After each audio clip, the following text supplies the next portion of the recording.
Hey, it's me, MLB. Here is chapter 55 of Gains, and this one is titled Back to the Dorms. Has Mum not been cooking since I left? You wondered, saddened by the thought that your leaving had really upset her that much. Not knowing what else to do, you stood there for a second and then closed the fridge door quietly. Does Mum just buy takeaway food all the time now? You wondered. But what does Dad do? You were still standing there when you heard someone in the hallway and looked up as that someone approached the kitchen. Your mum came hobbling slowly around the corner and you gave her a sad smile. Hi, Mum. Are you okay? You asked. You look like you're in pain. She gave you a sad smile back and stopped by the wall so she could rest a hand against it, panting heavily as she did so. Mum, really, you don't look well. Are you sure you're okay? You asked a little more pointedly now. She shook her head slowly. My baby.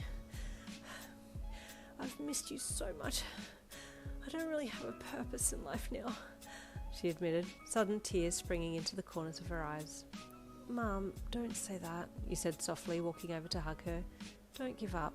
I'm still here. I still need you. I love you. I love you so much, and I want you to be okay. I know that I'm still a hero in training, and I have a long way to go, but please, let me help you. Oh, my sweet. I don't know if you can. I don't even know how to help myself, she said sadly, wrapping one arm around you, but still supporting herself against the wall with the other. Have you just been getting takeaway food these days, Mum? I was going to make breakfast for us, but there's nothing in the fridge to make breakfast with. I remember you always had heaps of stuff in there to make. Oh, love, I don't have the energy to cook anymore, your mum admitted, and it's so much easier getting takeaway. It's just me eating anyway. Wait, where is Dad getting his food from? You asked with surprise, pulling back a bit to look her in the face. I don't know, she sighed. Like I said before, there's a lot of room for improvement, but baby, don't you worry your sweet little mind about us. I just want to enjoy my last few hours with you. Let's go and get something special for breakfast.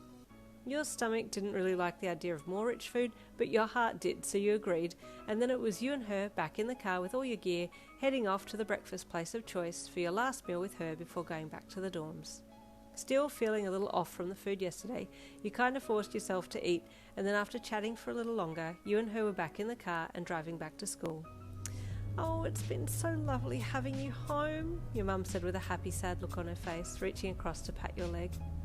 Same, Mum, you replied gently, giving her a soft smile. Now you will eat well, you hear? Your mum ordered lovingly. I don't want to see you looking all skin and bone again when I see you next. Mum, I have plenty of meat on my bones, you said as you looked down at yourself. Your thigh brows stared back at you from around your belly, and you gave them a sad smile too. But hey, it had been weeks now at this new school, and literally no one had made comment about your weight, so you hadn't really noticed or hated yourself lately. You keep it that way, she said, and you let a little huff of amusement out of your nose. As she was pulling up next to the sidewalk outside UA, you saw someone familiar standing there waiting by the gates. It was Kiri. Ever sweet Kiri, and your eyes lit up. Oh, how sweet, your boyfriend is waiting for you, your mum gushed. Mum, don't pull up right beside him, you hissed when you saw that she hadn't stopped the car and was rolling along the curb, getting closer to him. Mum, you hissed again. Don't you dare call him my boyfriend again, Mum. Hello, Kirishima, my dear, your mum called pleasantly out of your window as she put your window down to speak to him. His eyes had been on you as your mum had pulled up, but he quickly ducked his head down to see her across the other side from your window. Oh, good morning, Miss Lynn. It's always good to see you, and it's good to see Yin again too, he added with a bright toothy smile. Oh, I'm sure you are, your mum gushed. I only kept her for a short time. I hope that's okay, she giggled. You brought her back to me safe, so it's all good, he said again with another endearing smile. I'm right here, guys, you deadpanned. Feeling super uncomfortable strapped into the passenger seat in the middle of all of this? Let me help, Kiri offered, opening your car door for you while you took your seatbelt off. It's okay, Kiri, really, you said as you went to get out. He offered you his hand, and you felt the blood rush to your face. Thanks, you whispered, glancing back to see if your mum had seen. She was busy trying to get out of the car herself, so didn't see you being gently helped out from the car by the hand. Do you have extra bags in? Kiri asked with a smile. You said you'd be bringing more bags back to the dorms.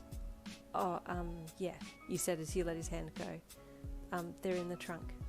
I'll get them, he offered brightly, walking to the boot of the car and pressing the button to unlock it.